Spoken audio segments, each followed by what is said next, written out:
Ability grouping, also known as tracking, is a practice of grouping children together according to their IQ and talent in the classroom. These classrooms will be divided into brightest, above average, average, and below average students. The idea is that students grouped this way work and learn better. At the elementary school level, the division sounds harmless. But in secondary schools, the stratification becomes more obvious as students assume their places in the tracking system. This is where the debate comes in. This documentary focuses on just that. Is grouping students on their academic ability doable? Is it beneficial? If so, how can we prevent the negative side effects of this school system? Ability grouping in classrooms is a concept well debated throughout the last 3 decades. Originally becoming very famous in the 80s, it slowed down in the 90s, but now it is coming back more than ever.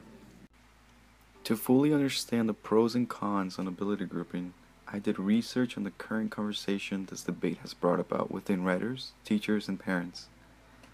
According to Dr. Jeannie Oakes, grouping these students on one characteristic just makes them different in many others. The characteristics of children in classrooms. Children are extraordinarily diverse in all sorts of ways.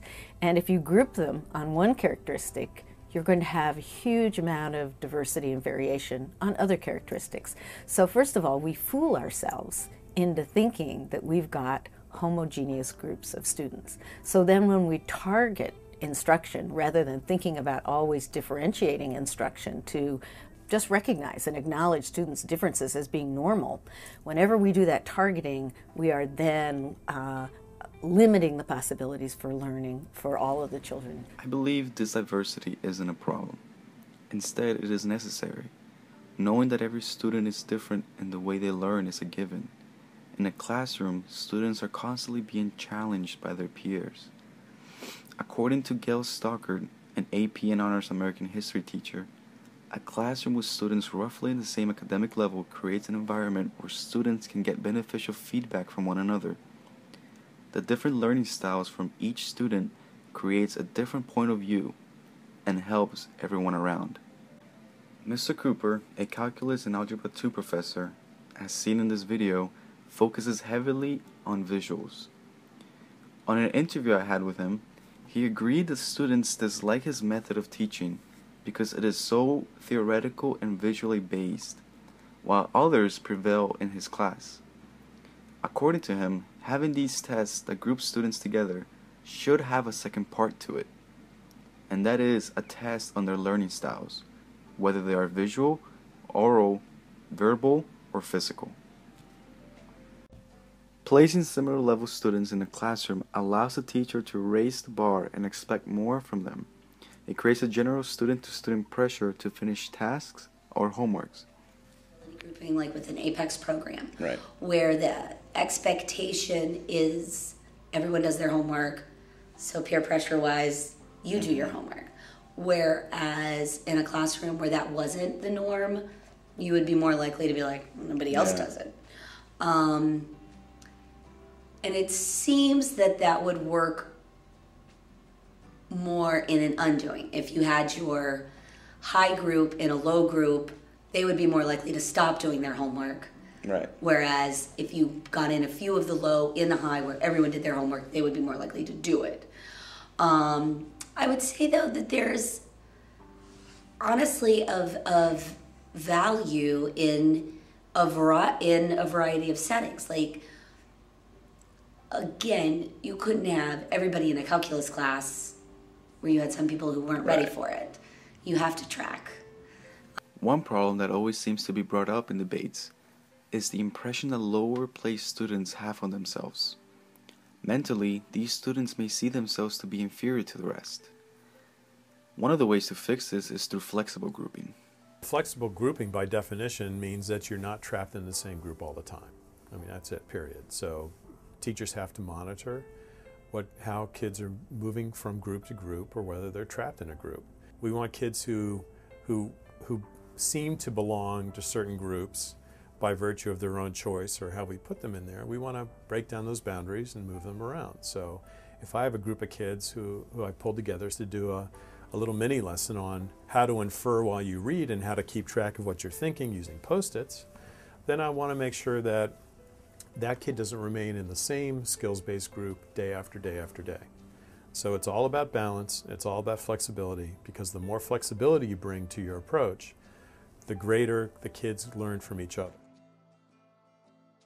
Stockard explains that flexible grouping is the best way to prevent this mentality from happening. Allowing students to move around from group to group according to their work ethic and test scores gives them an opportunity to reach the level they want to be at.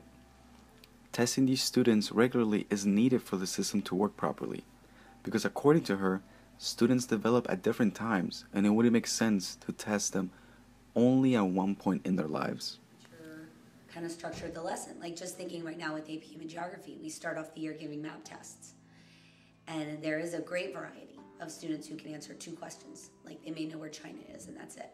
And the US. That's the only 2 countries in the whole world. And there's others who know every single country in the world.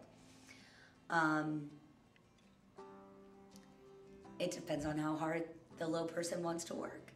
If they're willing to work and put it in, I welcome them in the class and want that participation. I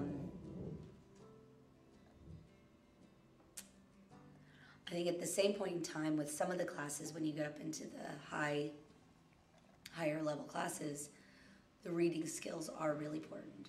If reading comprehension is very low in a social studies or English type class, putting them in a high level class is not doing anyone any good, because you're just setting them up for failure.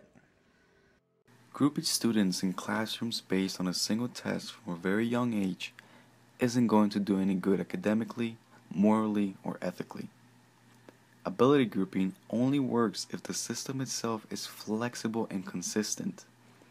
The test created to separate and group these students appropriately must focus not only on their IQ, but on their learning style.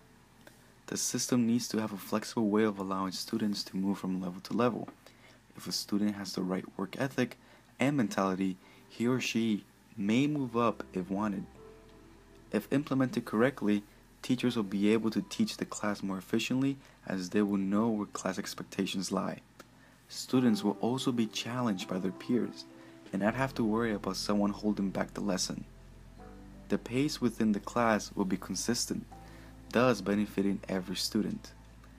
Allowing students to surround themselves with others roughly in the same level will ultimately cause them to stand out and challenge themselves more as they move up a level, and then try and stand out again from the new group. This creates a chain reaction. If a student were to be placed in the below average classroom, he may have the right work ethic, but just needs to improve the test scores and grades. By being placed in this classroom, his work ethic will be motivated by his teacher setting up standards for him. Once the student stands out, he will be placed in the average class. This will motivate him even more to move up once again into the above average classroom. This constant motivation to reach higher academic ability will be the ever-going push a student needs. This push is what's necessary to drive students to success and get the best out of an academic institution.